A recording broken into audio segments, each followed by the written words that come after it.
Hello friends, ഇന്ന് നമ്മൾ discuss ചെയ്യാൻ പോകുന്നത് എന്താണ് ഡിമാൻഡ്, എന്താണ് പ്രൈസും ഡിമാൻഡും തമ്മിലുള്ള റിലേഷൻഷിപ്പ്, എന്താണ് ലോ ഓഫ് ഡിമാൻഡ്. ഈ 3 ടോപ്പിക്കുകളാണ് നമ്മൾ ഇന്ന് ഡിസ്കസ് ചെയ്യാൻ പോകുന്നത്. What is demand?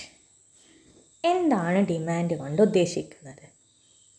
Demand is an economic principle referring to a consumer's desire to purchase goods and services and willingness to pay a price for a specific good or service. Holding all other factors constant, an increase in the price of a good or service will decrease the quantity demanded and vice versa.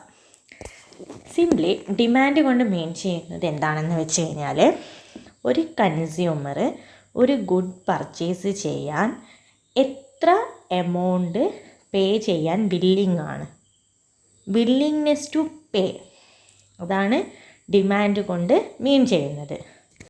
Okay, next നമുക്ക് price and demand തമ്മിലുള്ള relationship നോക്കാം.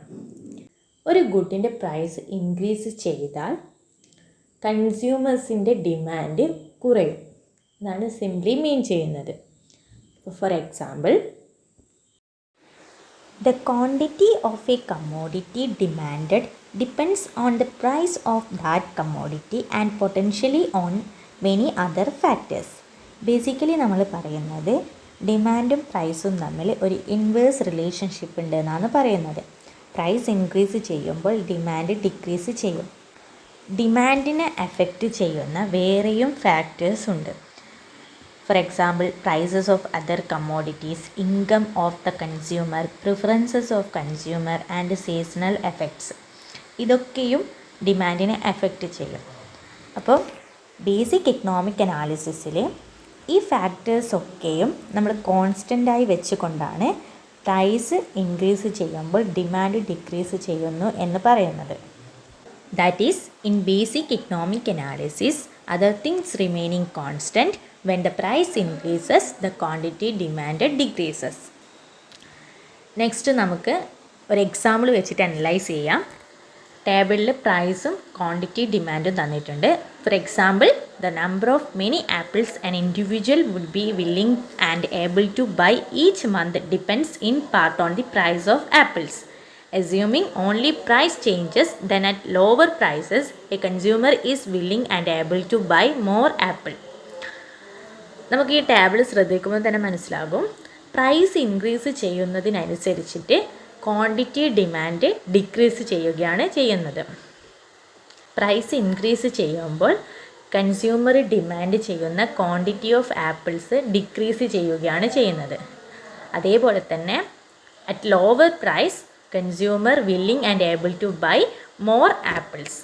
അതായത് പ്രൈസും quantity ഡിമാൻഡും തമ്മിൽ ഒരു inverse റിലേഷൻഷിപ്പാണ് ഉള്ളത്. പ്രൈസ് ഇൻക്രീസ് ചെയ്യുമ്പോൾ ക്വാണ്ടിറ്റി ഡിമാൻഡ് ഡിക്രീസ് ചെയ്യും. Other things remaining constant. Next നമുക്ക് graphical representation of quantity demand നോക്കാം. 2 ആക്സിസാണ് ഉണ്ടാകുക, എക്സ് ആക്സിസും വൈ ആക്സിസും. അതിൽ എക്സ് ആക്സിസിൽ നമ്മൾ ക്വാണ്ടിറ്റി ഡിമാൻഡും വൈ ആക്സിസിൽ പ്രൈസുമാണ് ഡിനോട്ട് ചെയ്യുന്നത്. The price quantity combinations may be plotted on a curve known as demand curve, with price represented on the vertical axis and quantity represented on the horizontal axis. നമ്മൾ നേരത്തെ പറഞ്ഞു, പ്രൈസും quantity ഡിമാൻഡും തമ്മിൽ ഒരു ഇൻവേഴ്സ് റിലേഷൻഷിപ്പാണ് ഉള്ളത്. പ്രൈസ് ഇൻക്രീസ് ചെയ്യുന്നതിനനുസരിച്ചിട്ട് ഡിമാൻഡ് ഡിക്രീസ് ചെയ്യും. Other things remaining constant. Price increase ചെയ്യുന്നതിനനുസരിച്ചിട്ട് ക്വാണ്ടിറ്റി ഡിമാൻഡ് ഡിക്രീസ് ചെയ്യുന്നതിനാൽ തന്നെ ഡിമാൻഡ് കർവ് എപ്പോഴും ഒരു ഡൗൺവേർഡ് സ്ലോപ്പിംഗ് കർവ് ആയിരിക്കും. ഫോർ എക്സാമ്പിൾ, P3 പ്രൈസ് ഉണ്ടാകുമ്പോൾ കൺസ്യൂമേഴ്സിൻ്റെ ക്വാണ്ടിറ്റി ഡിമാൻഡ് എന്ന് പറയുന്നത് Q3 ആയിരിക്കും. ഇനി പ്രൈസ് P3യിൽ നിന്ന് P2 ആയിട്ട് ഇൻക്രീസ് ചെയ്യുന്നു. P3യിൽ നിന്ന് P2 ആയിട്ട് പ്രൈസ് ഇൻക്രീസ് ചെയ്യുമ്പോൾ കൺസ്യൂമേഴ്സ് ഡിമാൻഡ് Q3യിൽ നിന്ന് Q2 ആയിട്ട് ഡിക്രീസ് ചെയ്യും.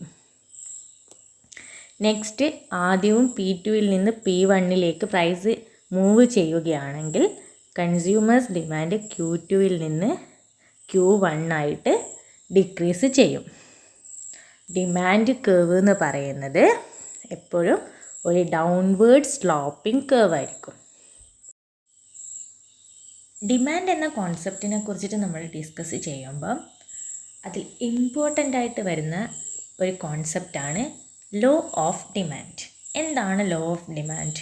The law of demand States that if all other factors remain equal, the higher the price of a good, the less people will demand that good.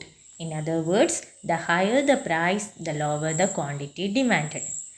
Law of demand main ചെയ്യുന്നത് എന്താണെന്ന് വെച്ച് കഴിഞ്ഞാൽ, price high ആണെങ്കിൽ കൺസ്യൂമേഴ്സിൻ്റെ demand എന്ന് പറയുന്നത് law ആയിരിക്കും.